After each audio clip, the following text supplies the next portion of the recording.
So I updated the slides a little bit. So if you already downloaded them, you might want to re-download them. All right, everybody, welcome back. Final lecture before exam 3 content is over. Okay, so this is part 2 of the opus of the kidney, where we're going to try to understand as much as we can about the kidney in the next, 80 minutes. Where we stopped last time was this complicated page.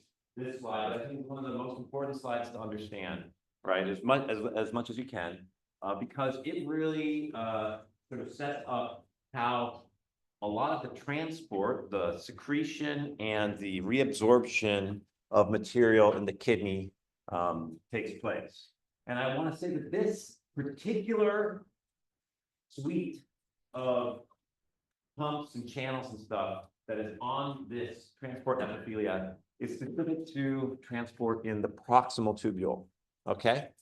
Different parts of that kidney tubule are going to have different stuff expressed on these membranes.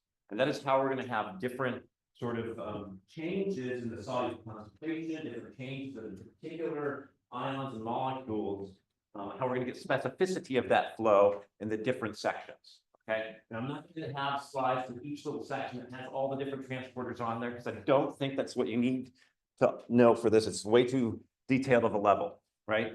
But I just want you to at least understand one version of that because that conceptually shows you how this works.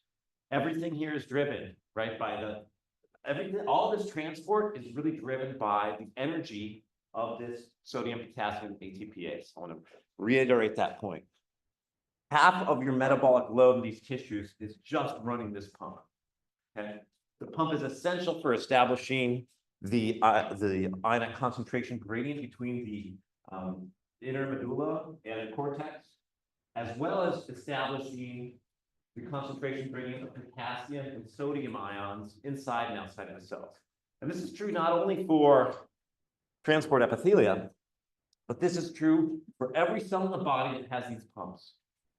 Okay, and every cell in the body, and there's a lot of cells in the body that have these pumps. It's super important for the brain to allow action potential to take place, and it's super important for every other cell to establish an electrical gradient, an electrical potential between the outside and the inside of the cell. So whenever you're pumping out sodium, okay, you're pumping out 2 ions of sodium, and you're pumping in, or sorry, 3 ions. I don't want to get down that road, actually. Whenever you're doing this, you're pumping out sodium, you're pumping in potassium, so you're going to tend to have more potassium inside the cell and a lot more sodium outside the cell. The gradients of how those ions then want to move down their concentration gradient will set up an electrical charge difference. And we're going to talk about that when we get into the neuroscience section because it's even more relevant to that. But I just want to sort of lay the groundwork there. We're saying that those concentration differences are what is going to bring ions into or out of the cell, but there's also will be an electrical component to that one that we'll look at in a few minutes. Anyway, so everything here is driven by the pump. The pump establishes concentration gradients of sodium and potassium, and then potassium will tend to leak out wherever it can because it's now highly concentrated in here. So if you have a potassium ion channel on this membrane here, potassium is going to go out. It's getting pumped in here. If you have not much sodium here, a lot of sodium here, then there's going to be co-transporters that are going to allow the sort of facilitated transport of particular molecules like glucose, amino acids, and chloride ions to come into the cell and then pass out passively out of the cell because of this requirement for a co-transportation of sodium with that. So the huge gradient differential between inside the lumen, inside the loop, which is up there, and the cytosol of this cell is going to allow sodium to come down and bring with it those other molecules. So in the proximal tubule, we reabsorb almost all the glucose and amino acids and chloride ions. Okay. In the distal tubule, there's going to be a little more fine tuning of particular things. Now, so we can sort of see this here on the right-hand side. We've got what are our sort of ions here? We've got sodium ions. Okay, they're actively transported. We're reabsorbing sodium ions because we're actively pumping them out. Glucose, amino acids, chloride ions are co-transported. Okay, then we have with the down the sodium gradient. Okay, that's great. Yep, we know. Then water, where is water going to go? And this is actually a pretty important concept. Where does water want to travel to? Water always wants to go from an area of low solute concentration to high solute concentration to balance out that. So wherever you start concentrating a solute, water will tend to flow into that area as long as you have some sort of transporter there. As long as you have aquaporin expressed, water can't get through a cell membrane by itself. It has to go through a pore that's designed to transport water, right? Cell membranes are hydrophobic, right? They're going to completely stop water from going through unless you have aquaporins there. If you have aquaporins there, water's going to try to flow into areas of higher solute concentration. Now, then now we have potassium going up here. Okay, it is recycled into the cell by this pump, but it's not really reabsorbed because it can then leak out. If it's building up here, it can then leak out into the lumen. So potassium is going to actually get reabsorbed later on in the process as you flow through the tubule. Okay, so this is basically a sort of overview of how transport epithelia are going to be able to move particular molecular species that's driven by the pump. Now, how are we actually going to concentrate urine, and what's the essential feature of the kidney that allows concentration of urine or dilution of the urine? Okay, so I mean, ultimately what we want to do is if we have too much water, right, we're going to want to excrete hypotonic urine that is, less concentrated than our blood. If we have too little water, we want to excrete hypertonic urine. And so, our bodily fluids, interstitial fluid, blood is all around 300 milliosmoles. The medulla, the inner area, right, of this kidney here, ranges from 600 milliosmoles all the way up to 1200 milliosmoles at the core of that.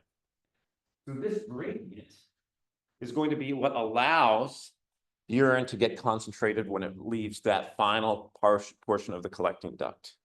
Okay, and you can imagine, right, if you had a collecting duct here and your fluid was at 300 milliosmoles going down the collecting duct, if nothing happens to it, you're going to stay at 300 milliosmoles all the way down, right? And you're going to excrete isotonic urine. Okay, but if we make the walls of the collecting duct porous, specifically to water, then as the urine travels down here, right, it's going to the water will start to flow out of the lumen of the tubule into the surrounding area because the surrounding areas will concentrate, right? That will tend to concentrate the urine.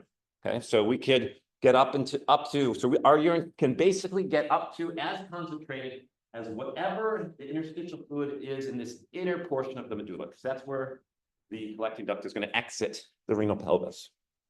Okay, so we're going to want to control the permeability of the collecting duct to water. And that control of that permeability is going to be what allows us to concentrate the urine or leave it very dilute. So obviously, this gradient is really important. If we don't have the gradient, we can't concentrate urine. How do we establish that gradient in the first place? Okay, so the key component of establishing the gradient, the key sort of feature of the kidney is those juxtamedullary nephrons, right? We've got 80% of them, of the nephrons that are sort of up in the cortex, and then you get the juxtamedullary ones where the glomerulus is down near the border of the cortex of the medulla, and it's got the really long loops of Henle that descend all the way to the bottom of the renal pelvis, way down in the inner medulla. Okay, so something about this section of the loop of Henle is what is going to allow that concentration gradient to get established.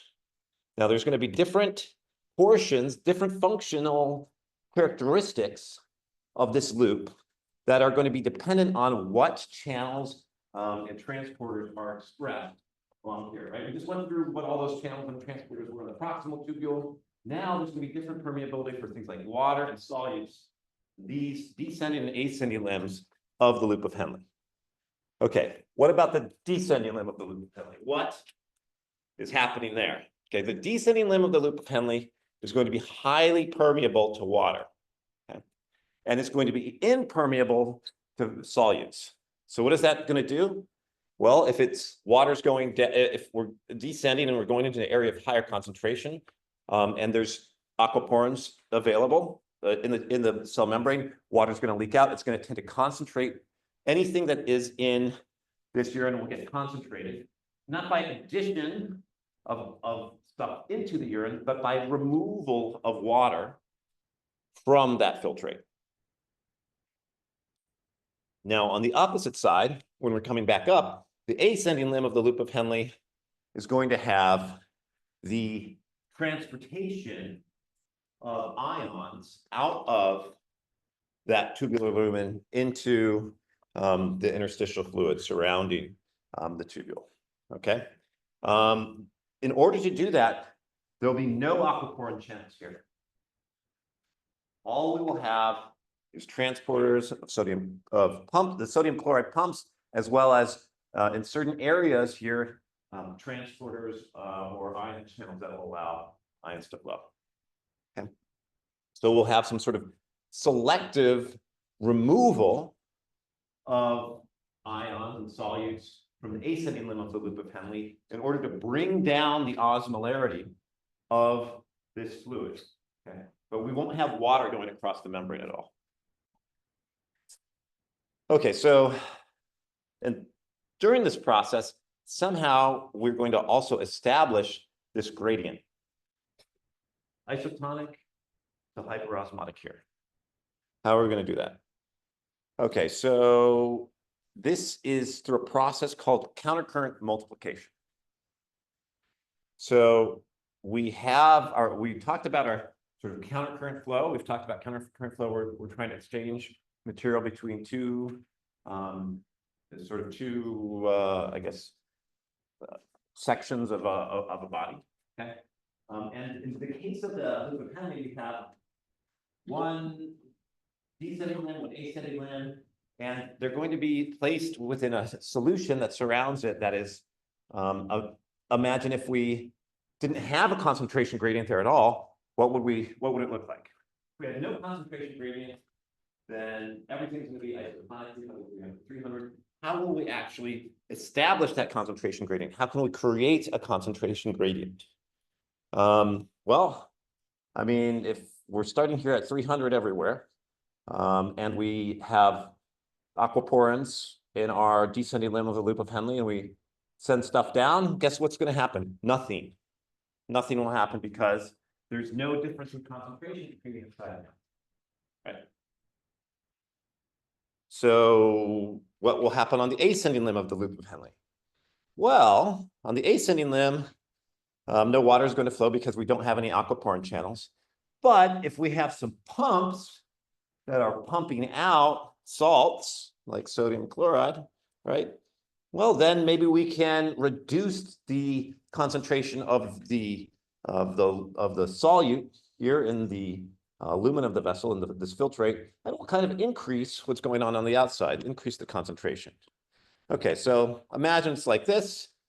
So let's sort of start pumping. Okay, so as we start, okay, so let's turn on a pump here. If we turn on sodium pumps, then sodium's going to come out. That's going to reduce the overall concentration here, okay? And will increase the concentration in the interstitial fluid, okay?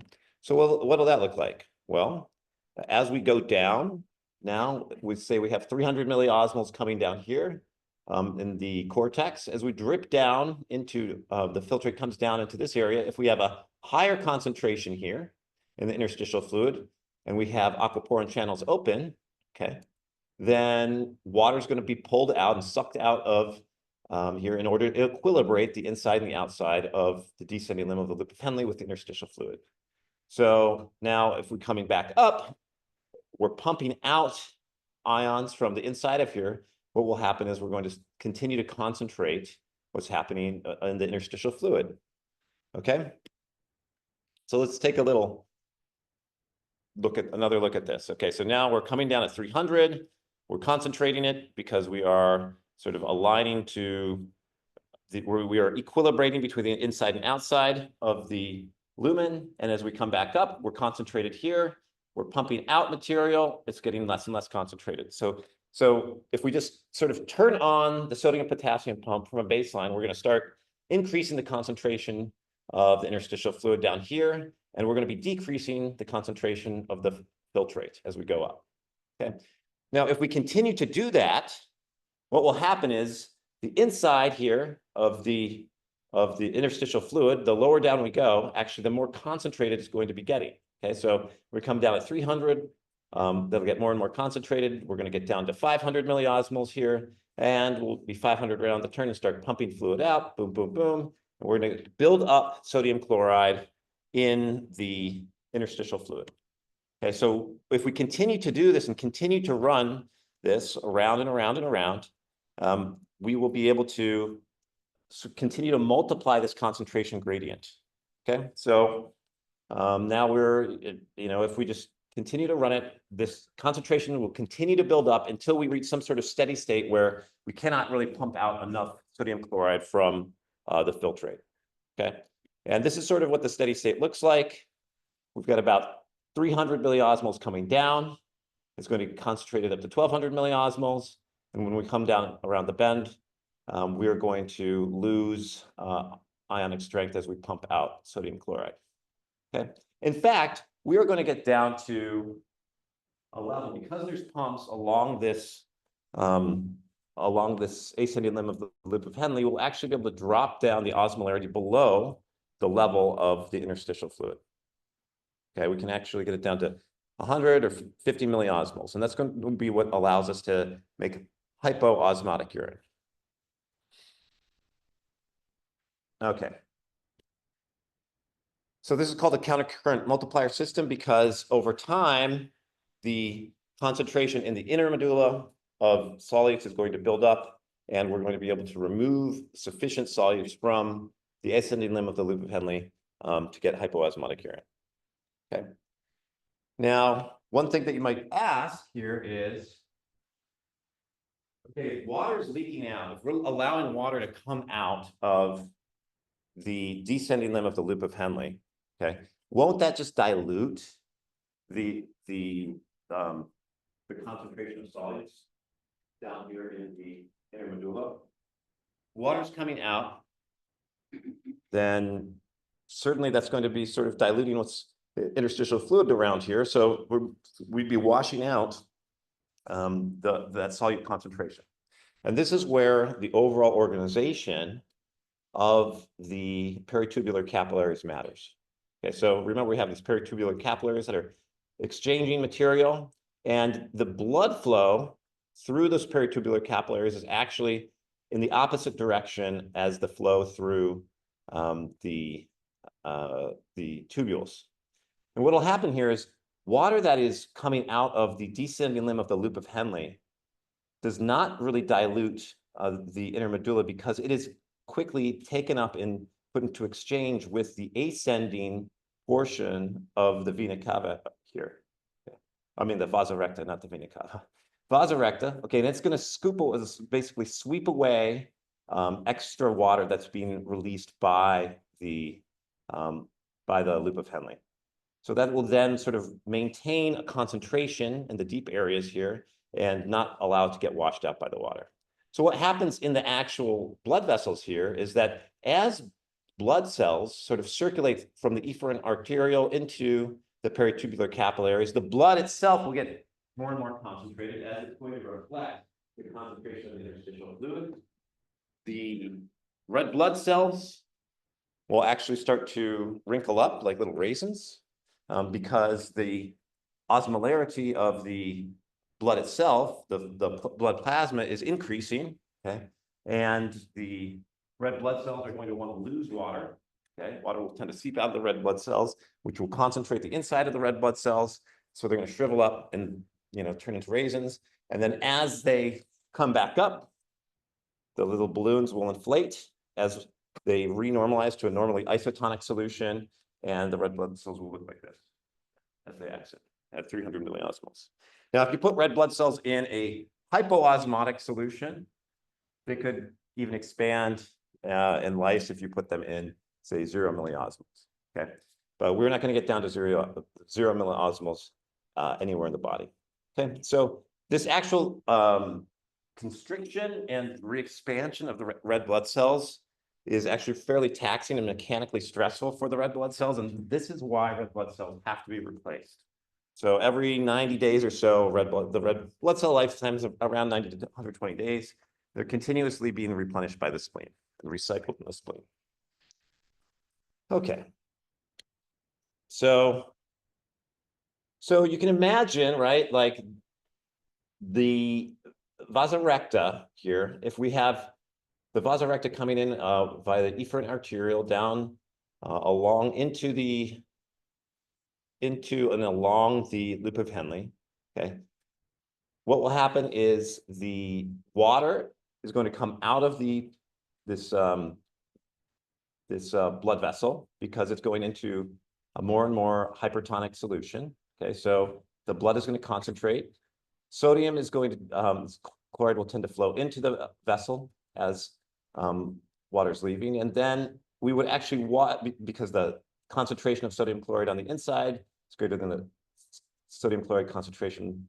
Sorry, the sodium chloride concentration in the interstitial fluid is greater than what's in the blood. And then it's going to then get swept out and wash out the gradient if the blood vessel were to leave via the renal pelvis down here in the inner medulla. But instead, we have a hairpin turn, not only in the loop of Henle, but also in the peritubular capillaries and the vasa recta, and we come back up, and we get a re-equilibration of sodium chloride and water as we go back up. It sweeps up any of the extra water that's leaked out via the loop of Henle, and we can exit out to the vein. Okay, so it's basically follows equilibrium, whatever's happening down here, and is able to not remove any, it's able to replace any of the salts that come into the blood vessel. It replaces them on the way back out.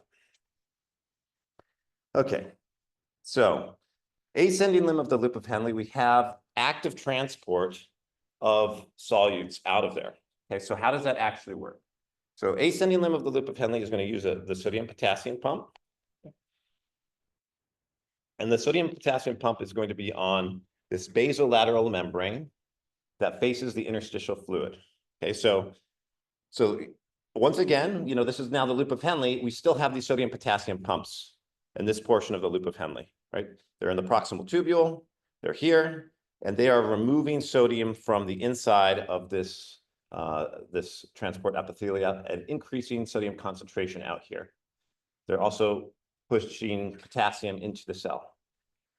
Now, on the basolateral membrane, in this portion of the loop of Henle, we also have potassium channels and chloride channels, which will allow the potassium that comes in to the cell to leak right back out into the interstitial fluid. So those potassium channels are only on this basolateral side. The chloride channels are only on the basolateral side. So anything that gets taken up into here that's sodium, potassium, or chloride will tend to leak out into this interstitial fluid. Okay. We also do not have any aquaporins here. So the water, if there was aquaporin there, the water would try to follow this. They would try to follow the salt and keep the concentrations on both sides of the membrane the same. But we don't have water transport, so this is going to prevent the balancing of the concentrations on the inside and outside. So we've got this pump running, right? We have very concentrated filtrate ascending up the loop of Henle. This is going to establish a reduction. This pump is going to establish a reduction in sodium concentration here. There's a co-transporter here, which will use that imbalance between highly concentrated sodium on the inside of this ascending limb of the loop of Henle and very low sodium concentration inside the cell body here. And it's going to pull in potassium, chloride, and sodium into the cell, and then allow it to leak out into the interstitial fluid. Okay. So this is called a symporter, where you have multiple ions that are going to flow together and they can only flow in the direction that's defined by the overall the combined concentration gradient. Yeah. In the last graph, like it had water and NaCl moving in, like in the last slide. So the last slide is, we are looking at the blood. This is, so I want to be very clear. So this is blood. This is just leaky. The blood vasculature is very leaky, and it's just going to be, it has pores in it that will allow water to just get into and out of the vessel. So this is not what we're looking at in this slide. So this is the lumen of the tubule. This is the transport epithelium. This is the interstitial fluid, and then the blood vessel is right over here. Okay, so we were looking at that last slide. You can this. Does that make sense? Okay. Okay, good. So, okay, so this is the active transport of solutes out of the ascending loop of Henle. That active transport is how we are going to allow that concentration gradient to be established. Okay, and it's pretty complicated, but there's two further complications that I want to discuss now that are related to the overall overview of how the osmolarity changes take place. Okay. So this is a sort of a plot of where the osmotic gradients are, right? Where is the concentration of each thing, right? Both inside the tubule and in the interstitial fluid across cortex, outer medulla, and inner medulla.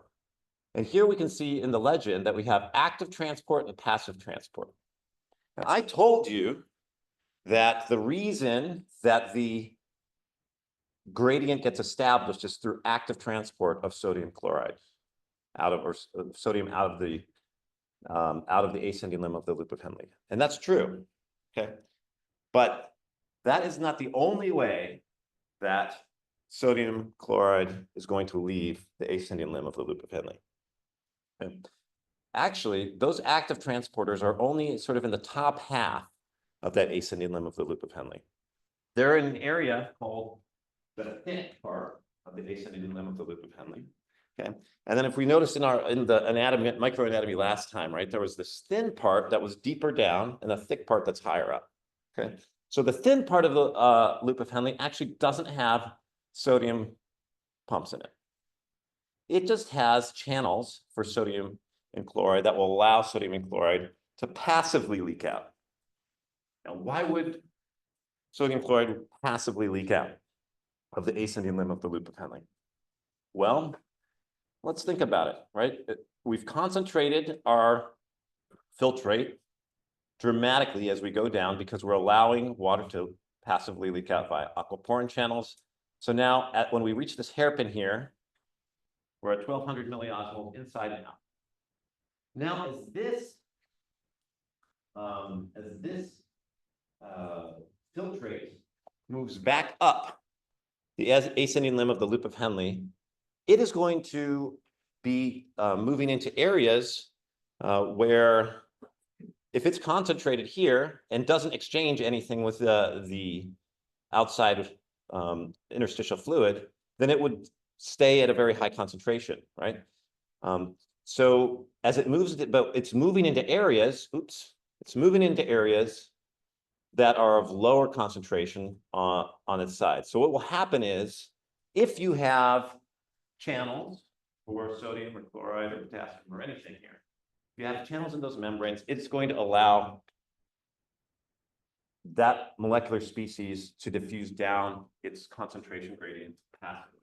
So if we're super concentrated here, moving into less and less concentrated surroundings, then this will allow sodium to leak out, because at higher concentration here than inside, the higher concentration here than inside. Okay.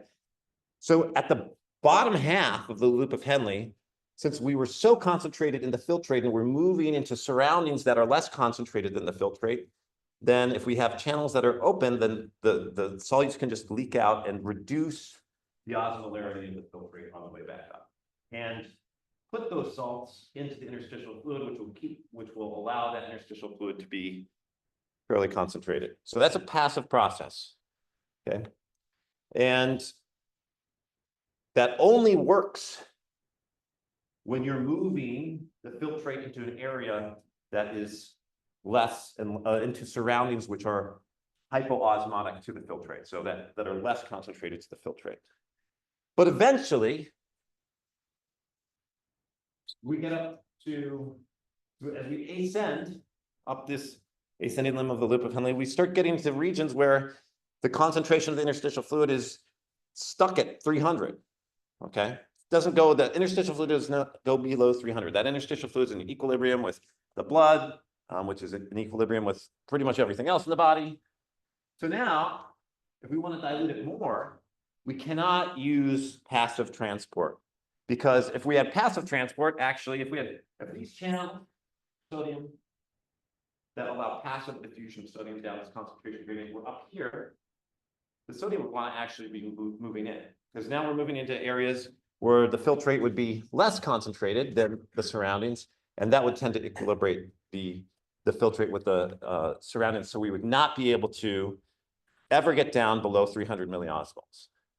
That is why in this ascending, thick part of the ascending limb, that is where the sodium potassium ATPases are. That is where we have active transport of the sodium out of the lumen of the tubule. And that is how we can then pump out sufficient solutes, sufficient sodium out, and these other ions will follow it out through the co-transporters. And now we can get down to 100 or 50 milliosmoles of concentration up here in the distal tubule. Yes.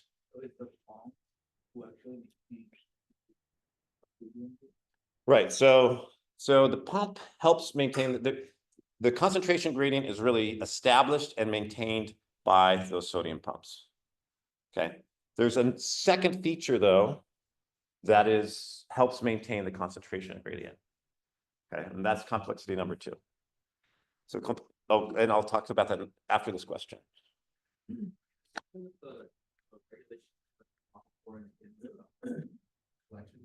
Afterwards, you change what concentration of your transport to bladder.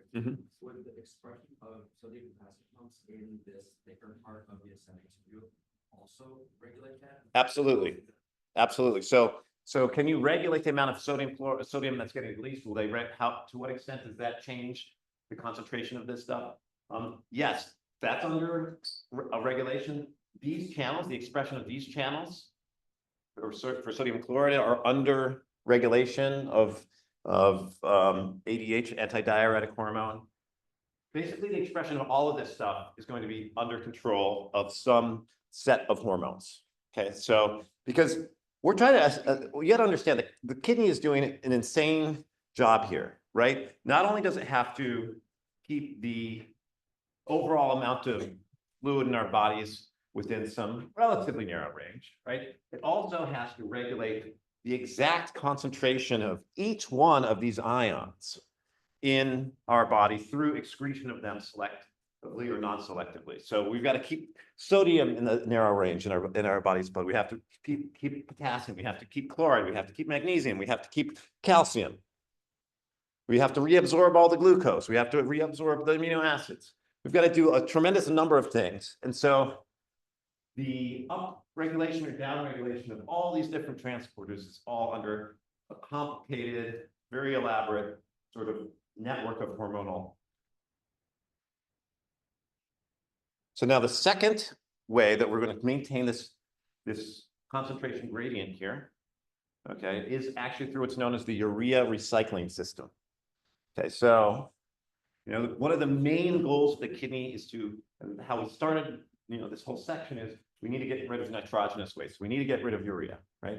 So that's one of the principal functions of the kidney. And so we have very concentrated urea coming down this collecting duct, right? But not all of it makes it all the way out because some of it is actually essential. We need to help out this concentration gradient here. Okay, we're pumping sodium chloride out. This is sort of leading to a buildup of solutes outside of the tubule. But to really get super concentrated intermedulla, interstitial fluid, we've got to have some urea that leaks out through urea transporters here in the collecting duct. So when you have very concentrated urine, okay, it is going to, urea will be able to, the urea concentration, specifically the urea concentration, not the overall concentration of everything dissolved, but the urea concentration is going to be more concentrated here than in the surrounding areas. And if you have transporters for urea here, urea will move down its own personal concentration gradient. Every ion wants to move down its own specific concentration gradient, right? Water is going to move down the overall concentration gradient of everything put together.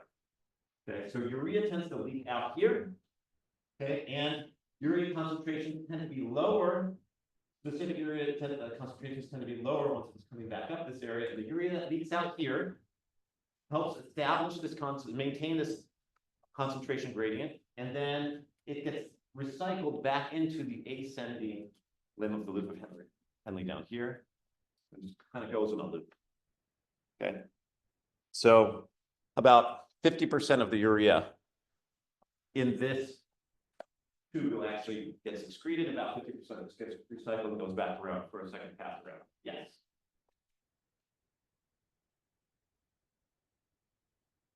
So what powers the? So the urea, the flow of urea is all going to be passive down its own specific concentration gradient, which means the urea has to be and we can just infer that from the directionality of flow. The urea is most concentrated here, it's less concentrated here, and it's less concentrated here. So if it's flowing this direction, it has to be flowing from a high concentration to somewhat lower concentration to somewhat lower concentration, and it'll go into it.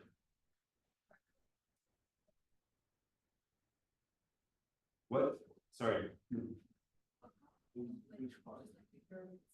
The overall flow of all of urine. So that's a bulk flow of blood pressure leaking out into the hydrostatic pressure of the blood, leaking fluid out to an enclosed space. So that's going to higher pressure here, lower pressure here. You know, essentially it ends up in the outside world, which is very low pressure, right? Relative to the inside of our body. So the fluid is always going to be flowing around here. So we talk about the bulk flow of the fluid, which is pressure driven. And we can talk about also flow of specific ionic species across the membrane here. Okay, so I know this is super complicated and it's potentially confusing, and I wanted to say that if you actually read the literature, the primary literature, they still don't understand. Science does not understand exactly how this all works. Okay, the mechanism of generating the osmotic gradient in the intermedulla remains an unsolved mystery, although it's generally considered to involve countercurrent flows in tubules and vessels. So don't worry if you don't fully understand it. We don't fully understand it, and that's probably why the textbook and other things don't really explain exactly why all these arrows are the way they are. Okay, they are the way they are, though. Then we can infer that, you know, certain things about the concentrations are because of the directionality of that flow. Okay. Okay. Any questions on this section? Any further questions? Because now we're going to switch to how all these things are regulated, how the function of the kidney is regulated. Okay. And again, this is pretty dense. Kidney is pretty dense. Okay. There are 4 hormonal systems that are going to regulate the function of the kidney, and we're going to go into each one of them in fairly great detail here. Okay, we've got antidiuretic hormone. This is also known as arginine vasopressin, or AVP.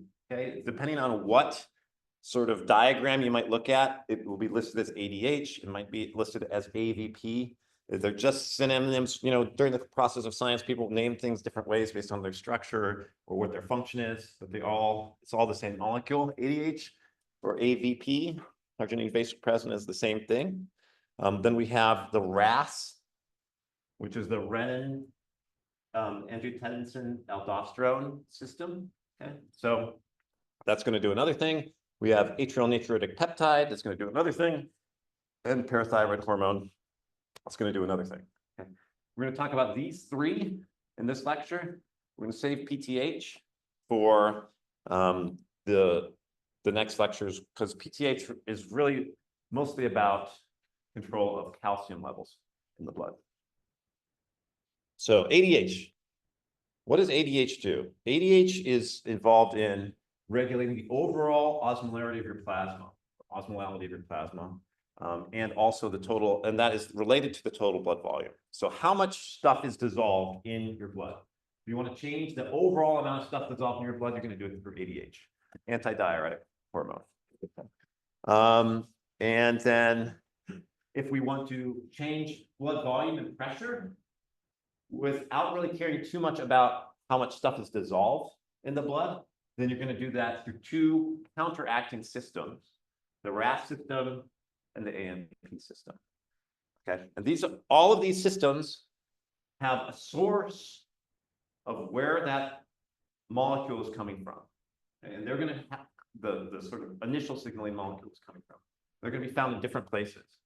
So the source molecule for ADH is in the hypothalamus, which is a little part of your brain that can interface with blood vessels, okay, and can send neurosecretory hormones to your pituitary gland. The pituitary gland can release stuff into the bloodstream. Okay, so the source of this molecule is up in your brain. The source of renin, the source of the initiating molecules here is in the adrenal cortex. The adrenal gland is this little sort of, I guess, pyramid of cells that sits on top of your kidney, okay, and can then release stuff into the bloodstream. And then AMP is actually going to be released from your heart itself, from myocytes, so muscle cells in the atrium of your heart, which is a really great place to sense sort of what is the return pressure in your blood flow, right? How much is my atrium stretching out? That's going to be a good way to signal sort of how much blood volume is in your system. Because the amount of blood that you're trying to pack into your blood vessels and your overall circulatory system is going to influence that atrial stretch. Okay, then all of these top three things are all going to target the collecting duct, but they're going to also, some of them will target other things. Okay, and then we're going to look at sort of what is the overall effect on kidney function, which is going to then achieve our overall physiological effect. Okay, so one of the primary functions of the kidney is controlling how much water we are losing, right? Kidney function. So let's talk about antidiuretic hormone first. So ADH, antidiuretic hormone, what does a diuretic do? It causes you to excrete more water, right? You make more urine. Antidiuretic hormone is going to cause retention of water, right? Why might we want to retain water? If our blood volume is getting low, we want to retain water so that we can use that water to boost up our blood volume. So how are we going to boost up our blood volume? Why would we need to? Maybe our osmolarity, the concentration of everything in our blood, is getting too high. Okay. What's one way that we can bring it back down to our 300 milliosmol range that we want to do? We can just dilute it, right? If we add water to our blood, that's going to bring the osmolarity of the water down because we're diluting it. Okay. So if we have either our blood pressure is too low or our osmolarity is too high, that is when we're going to get ADH released. Okay. So ADH, also known as AVP or arginine vasopressin, we're going to sense blood pressure in two different ways. One, how much is the atria stretching? And then two, there's actually pressure receptors in our carotid and aortic arteries. So there's multiple sensors here, okay, that all can converge into a sort of controller here, which is then going to have a unified way of affecting change.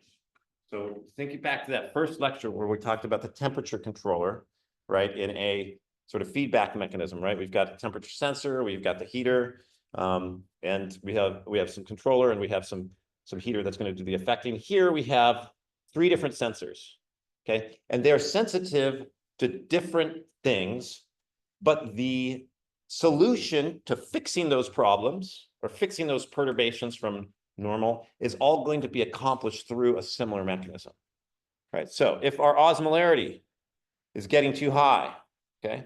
Then we have basically osmoreceptors in the hypothalamus itself and in the brain that are going to send electrical signals via interneurons to the hypothalamus.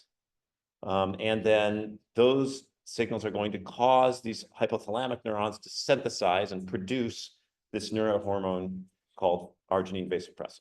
Okay.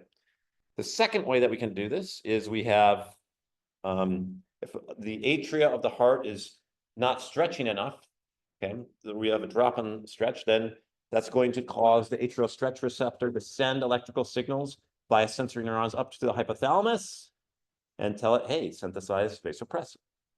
If we have a decrease in blood pressure, it can also be sensed by those pressure sensors in our arteries that will then send electrical signals up to the hypothalamus.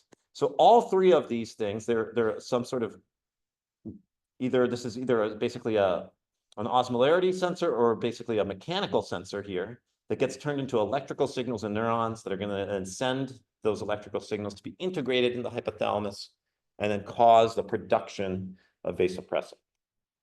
Vasopressin is then going to travel down to the posterior pituitary and get expelled into a network of capillaries that's sort of right underneath the brain. And then that will travel through our bloodstream until it runs into the target receptors for that molecule, okay? Those are found here in the collecting duct epithelia, the lining of the collecting duct. And that will then cause the insertion of aquaporin into the collecting duct and cause water to move out of the collecting duct into the interstitial fluid and into the blood. So that's how we're going to increase the blood volume. We're going to increase our water reabsorption to conserve water. It's going to concentrate our urine. Okay, so antidiuretic hormone, we're going to reabsorb water, increase our blood volume, concentrate our urine. Okay, so, and this is just another way to look at it. So another pathway here, okay, when we're activating, just one other thing to activate here, we're sort of activating the hypothalamus. One of the effects that the hypothalamus activation is going to do here, or that specific portion of the hypothalamus does many things, but it releases ADH, so that's going to increase our water reabsorption in the collecting duct.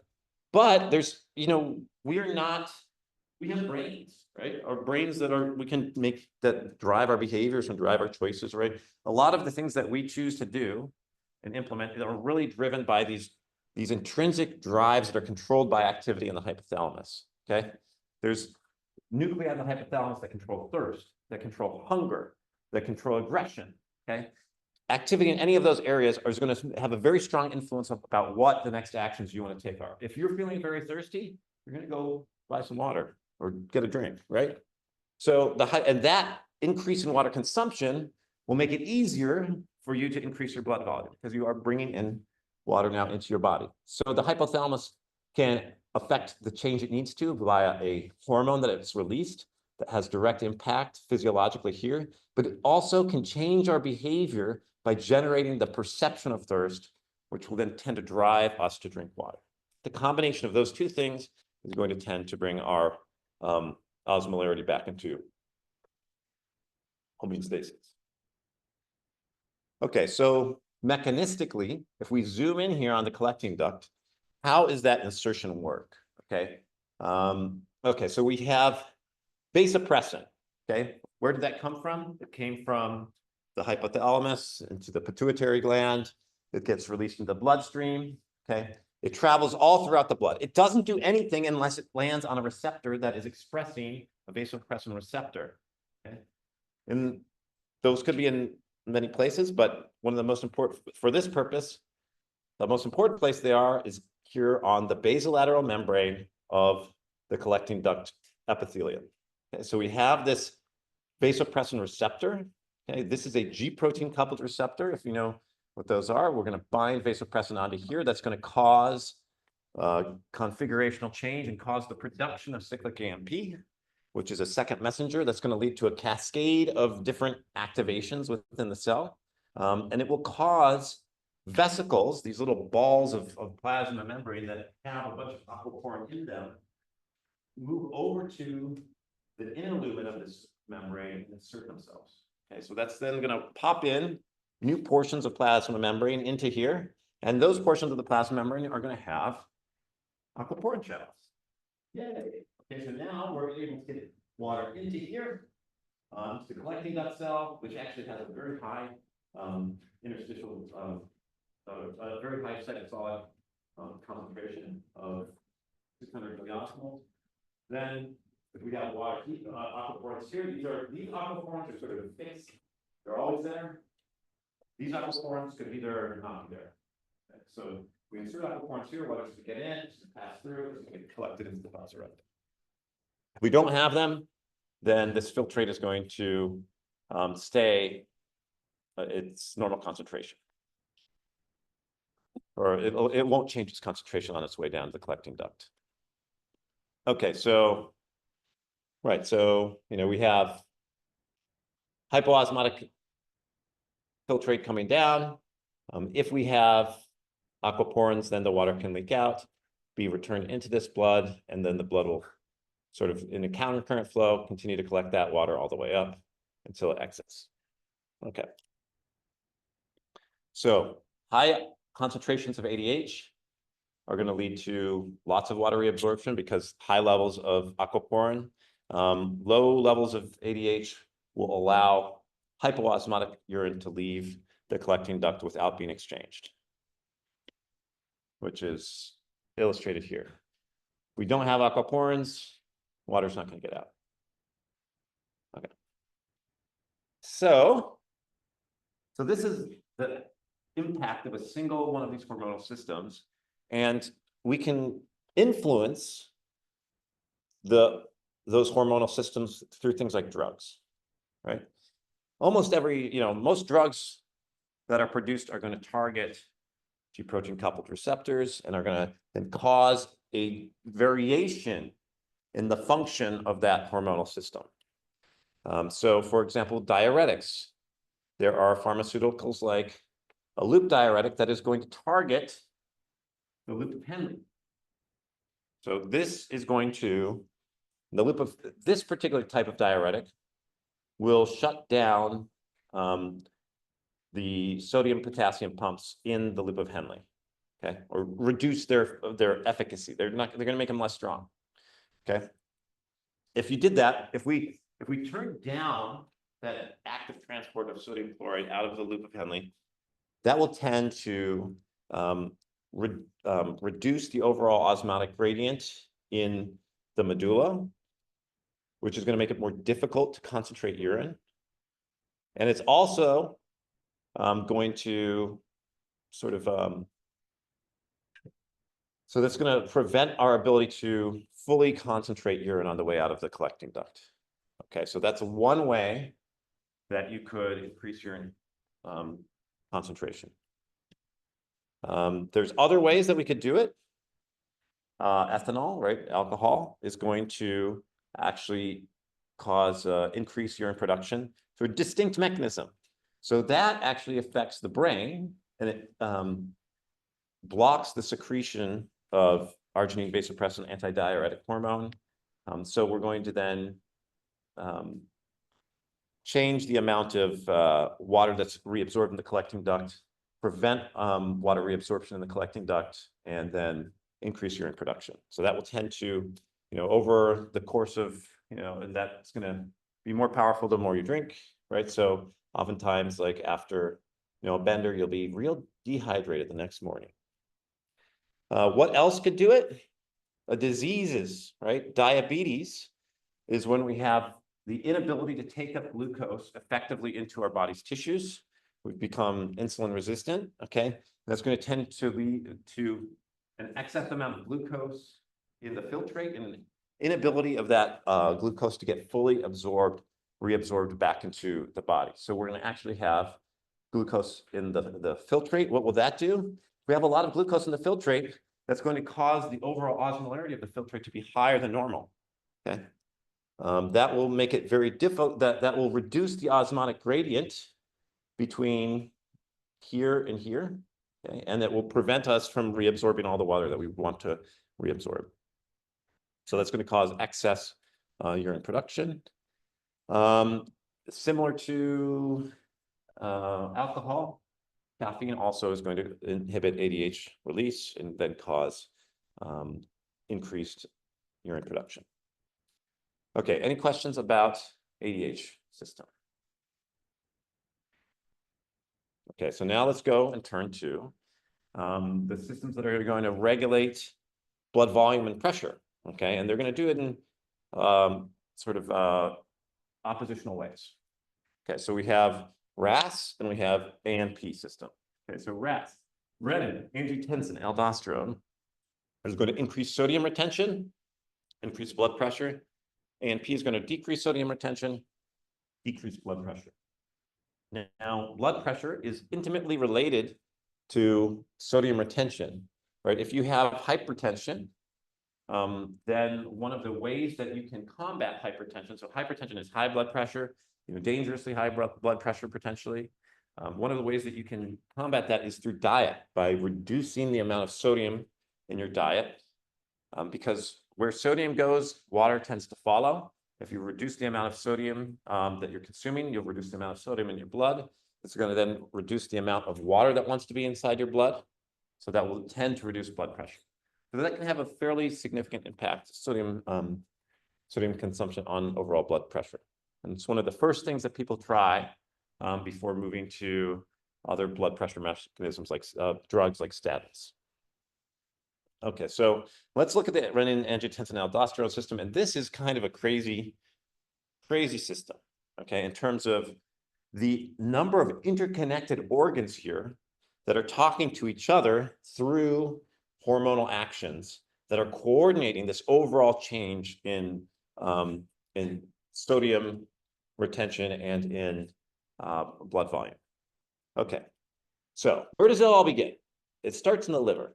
We don't talk that much about the liver in this course, but the liver, you can just think of it as a big factory for metabolizing and transforming all sorts of things that we eat and nutrients that we eat and transforming those things into other stuff that the body needs. Okay, but it also produces many sort of prohormones like angiotensinogen. So prohormone is something that isn't functional yet, but if you do something to it, like cleave it off or bind something to it, it can convert into another form and turn into an active hormone, which will impact the rest of the body. Okay, so the liver is always making this compound called angiotensinogen. Whenever you see gen at the end of a word, usually that means it's a prohormone that's the genesis of the actual hormone. Okay, so angiotensinogen is sort of inactive.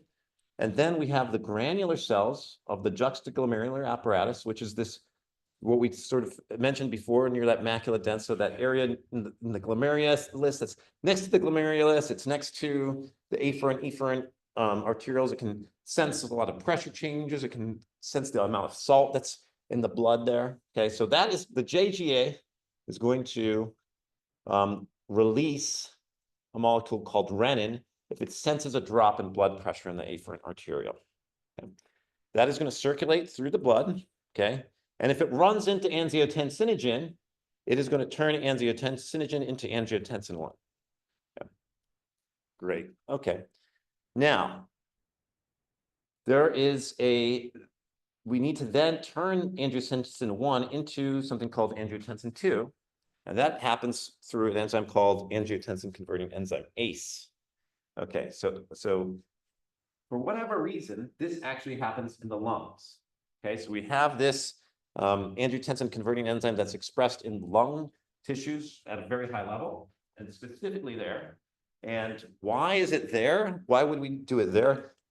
From an evolutionary perspective, maybe, or from a functional perspective, maybe it's because all the blood has to pass through the lungs. 100% of the blood that comes out of the heart, right, goes through the lungs. There's a huge vascular network there. So if you wanted to have a really high probability of your molecule running into something that can convert it and you're floating around in the blood, then that would be a really efficient place to express enzymes that can convert one hormone into another hormone. So that's why ACE is up in the lungs, okay? So that converts it to angiotensin 2. That is then going to travel to 2 different locations or travel all throughout the body. but it'll affect two different things. It's going to affect the adrenal gland, which we just talked about, right, which is sitting on the kidney. It's also going to affect the hypothalamus, which we also talked about. Okay, this will then, through action of the hypothalamus, increase thirst and arginine vasopressin production. In the adrenal gland, it's going to produce aldosterone, which then will affect the kidney itself. Okay, so that effect is going to increase the sodium excretion, or sorry, inhibit sodium excretion and decrease water excretion. So we're going to stimulate adrenocortical cells here to produce aldosterone. Okay, the aldosterone is going to come down. Oh, sorry, hypothalamus secretes ADH. That is arginine vasopressin that we just talked about in the previous systems. And then if we want to inhibit the hypertension, we could reduce our salt intake, but we could also take things like ACE inhibitors, which are going to block the production of this and then block the overall, which will then prevent the increase in blood pressure. So here's another sort of way to look at it through a direct effect and indirect effects.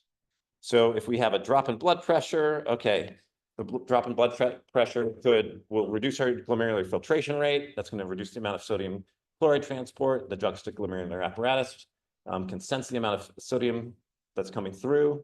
Okay, if there's a drop in the amount of sodium coming through, that is going to try to use our send paracrine signals from these sort of cells here to the granular cells of the afferent arteriole that say vasodilate, increase the blood pressure. Okay, so because we need to increase our glomerular filtration rate. That's sort of a review from last time. Okay, and then if we have a drop in blood pressure over here, we can change our cardiovascular control center. Okay, increase sympathetic activity, increase the heart rate, increase how hard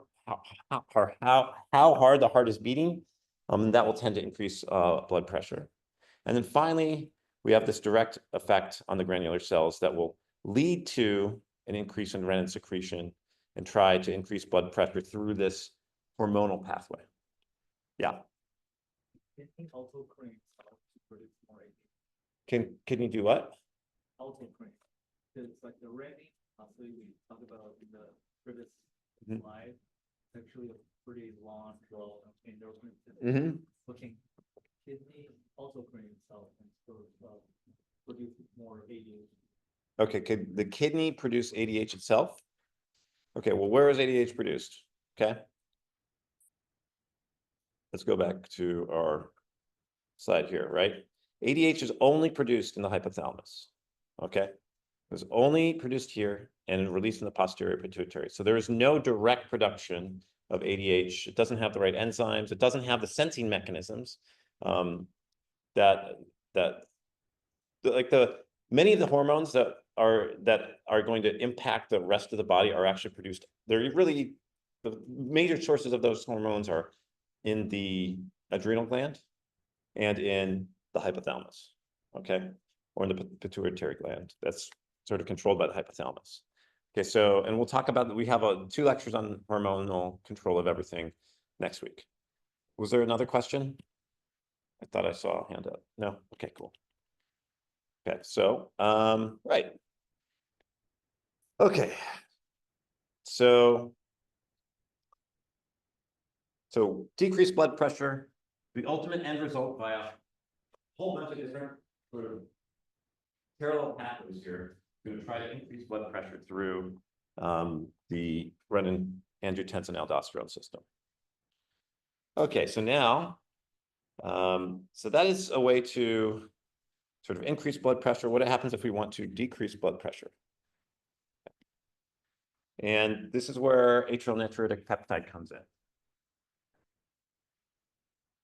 Okay, so if we have too much salt, if we have too much arterial blood pressure, we want to bring that down. The heart itself can produce peptides that are going to inhibit a variety of different systems that will ultimately end up decreasing blood pressure through a decrease in the amount of sodium within our blood. Okay, now the heart produces this peptide called ANP, atrial natriuretic peptide. There's also a brain-produced version that's called brain natriuretic peptide, okay, BNP. Natriuretic is a word that just means basically sodium related. If you think about like the periodic table of the elements, what is sodium listed as there? It's Na, natrium. Okay, so it's from the root word of sodium, and so A and P, both of these are going to basically be directly controlling sodium retention, and then that is going to impact the overall amount of blood pressure that we have. So what does this natriuretic peptides do? So peptides are just short signaling sets of short strings of amino acids that can go around and bind to a particular receptor and signal something. And what are they going to do? They're going to inhibit 4 different things. They're going to inhibit sodium reabsorption by the tubules. They're going to inhibit the RAS system, or the renin-angiotensin-aldosterone system. They're going to inhibit smooth muscle of the afferent arterioles, and they're going to inhibit the sympathetic nervous system. All 4 of these things will combine to have an effect that's going to lower blood pressure. Okay, so let's look at the first 2. Okay, so if we inhibit sodium reabsorption, that means we're going to get rid of more sodium, excrete it. We're going to have higher concentrations of sodium in the urine. Okay, if we have higher concentrations of sodium in the urine, water tends to follow where the sodium goes. Water will try to go into the urine as well and equilibrate there. So we're going to actually increase the amount of water that's being excreted. Okay. So increase the amount of sodium in the urine tends to increase the amount of water in the urine, which then is going to reduce the overall amount of fluid in the body, reduce blood pressure. Okay. Then the inhibiting RAS has the same impact, okay, through the same mechanism. Now, if we inhibit the smooth muscle of the afferent arterioles, what's that going to do? That means we're going to allow those afferent arterioles to stretch out. Okay, that's going to increase the pressure into the glomerulus. What will that do? That'll increase the hydrostatic pressure in the glomerulus. It's going to get more filtrate produced. Okay, that's going to increase our glomerular filtration rate. That means we have more fluid coming through the tubule. That's going to tend to cause an overall increase in the amount of urine production, right? If we have more filtrate that is being produced coming out, we're going to tend to have more urine production as well. Then finally, inhibition of the sympathetic nervous system. What does that do? That's going to reduce our overall heart rate. It's going to reduce how hard the heart is beating. It's going to also cause a vasodilation of our tissues, of blood vessels in our tissues, lowering blood pressure. And that's going to then, all result in a decrease in the atrial blood pressure and a decrease in the amount of sodium in our blood. Okay. Is there any questions on any of this stuff? We have a little bit of time. It's the last slide. You have any questions about the exam or anything else? Yeah. 50 questions, multiple choice, 4 to 5 answers. Usually it will be, I think they will all be pick the best answer. And equal amount of content on each lecture. So make sure that you study each lecture an equal amount, I would say. Otherwise, you might over concentrate on one area. Yeah. Yeah, so I will release a sample exam. I'll try to get it out tomorrow. I might not get to it due to some other deadlines I've got, but I will definitely get it out this weekend. And I will try to give you a study guide as well that has some particular level of detail in it, just to help you, orient yourself towards what are the most effective things to study. Yeah. Content is from cardiovascular system through today. Okay. Oh yeah. So 7 lectures. So cardiovascular system, respiratory system, kidney, electrolyte balance, and immune system. Yeah.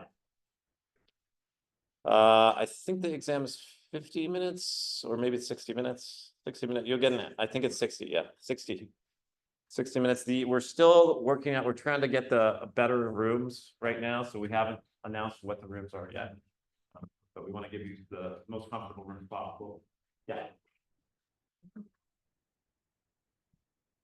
We may have a small number of group also. Yeah. How do I recommend studying? So all of the questions will be drawn from the lectures and from the slides. Okay?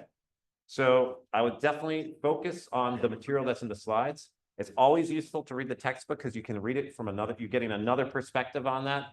Maybe something I missed on the slides or didn't say something right. But usually the level of detail that you see in the textbook and the lecture sometimes is at a different scale. Sometimes one's more than the other. So it's always good to see it from two different perspectives. But I would, focus in, if you're reading through it, all of the assigned chapters are in the syllabus. Don't waste your time. I mean, you can read it if you're interested, right? But focus on the human stuff, focus on stuff when you're reading through the textbook, focus on things that were mentioned in the lecture. I'll also do a review session, which I haven't scheduled, but sometime next week, closer to the exam date, we'll do a long Q&A session where you guys can, fine tune your knowledge. Yeah. Well, it's going to be pretty similar to Bearcats, I think. You want to know the concepts. There'll be some specific fact-based, recall questions, but then there'll also be applied knowledge questions, which you're going to have to use reasoning to, organize those facts into some particular consequence of what the logical consequence of those facts would be. Maybe there's some, mutation or something in a gene that knocks out this system. What would the effect be on blood pressure or something like that? Yeah. It'll be, pretty much identical. Practice exam, it'll be a sample exam. I'm just going to give you a real exam. Okay. Content is almost the same. Over the years, there's some drift in content a little bit. So, if you're asked about a grasshopper's blood color, you don't have to worry about that one on the sample. That's what we covered. All right. Thank you, everybody.